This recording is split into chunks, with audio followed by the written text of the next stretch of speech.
Redmi 10C, deu errado, não liga e não carrega. Vou explicar aqui coisas sobre carregamento, certo?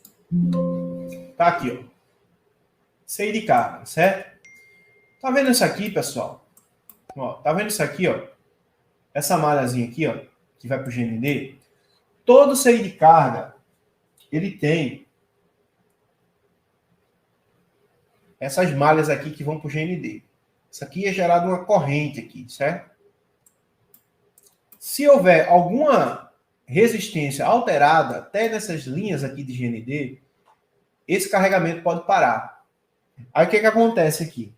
Muitas vezes, o técnico, né, quando ele só faz o básico, só faz as verificações básicas, para você ver o que você deve verificar. Por que existem técnicos que reparam e outros que só têm um conhecimento básico do assunto, né? Às vezes mede até uma coisinha ou outra, mas não tem resultados de fato. Por quê? Porque isso aqui, ó, no momento que eu tenho uma falha de carga, eu tenho que prestar atenção em todo o bloco do circuito. Não é apenas tirar e colocar o componente. Eu preciso verificar se esse setor aqui está bem, certo? Como é que eu faço isso?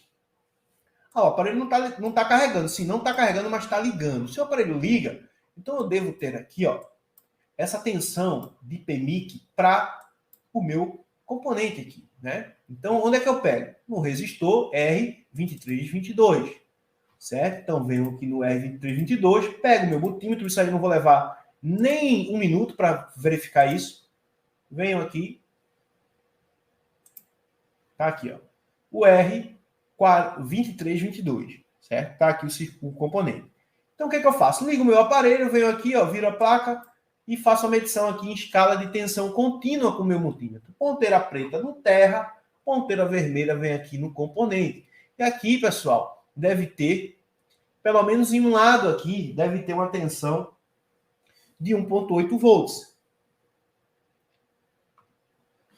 O resistor ele pode causar uma queda de tensão, então de um lado pode ter uma tensão de 1,8, do outro lado pode ter uma tensão até menor do que 1,8 volts, ok? Mas pelo menos que de um lado aí tenha essa tensão de 1,8. Então eu certifico de que Power Manage está habilitando o meu IFPMIC.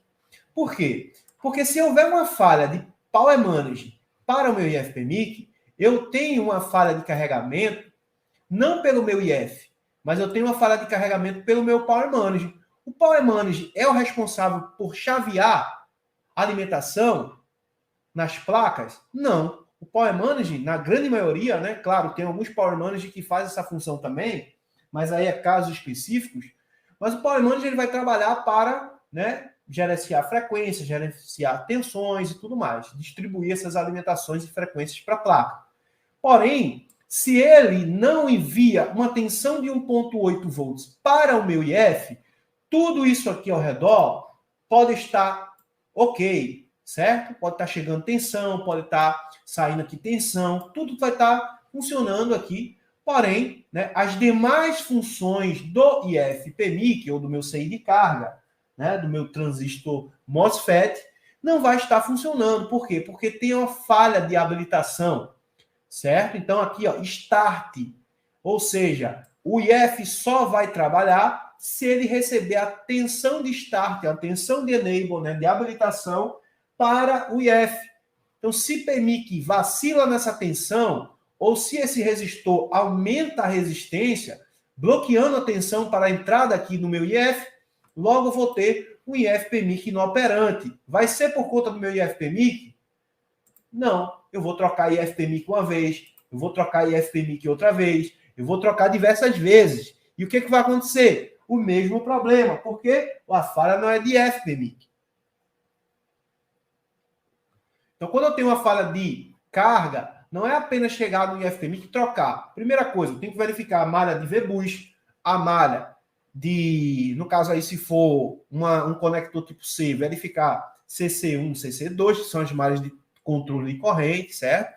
Que é por essas malhas que o IFPMIC ou o CI responsável, né, vai informar que esse cabo ele está, né, trabalhando perfeitamente, é um cabo de qualidade e tudo mais, né, baseado aí no cálculo da corrente elétrica que está entrando para dentro do aparelho por isso que é controle de corrente.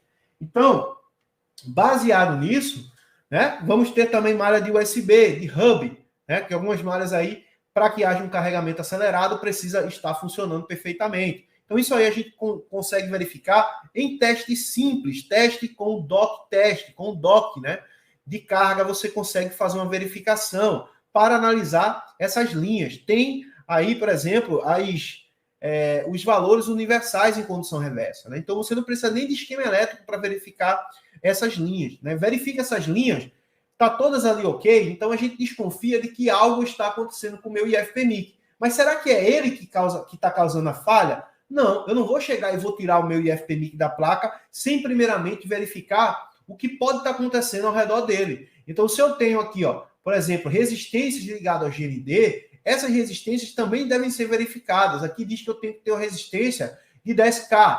Aqui diz que eu tenho uma resistência de 10K também. Aqui eu tenho uma resistência de 220 ohms, né? Ou 220 de resistência, certo? E uma corrente aqui de aproximadamente 2 amperes, né? A corrente a gente não vai medir, porém, dá para se medir aqui, por exemplo, essa resistência, ok? Porque se houver uma falha aqui, né? Mesmo sendo uma malha de GND, justamente para amaciar a corrente de saída para a GND. E o que acontece? Vamos ter falha aqui no bloco também DFTMIC, mesmo sendo malha de GND.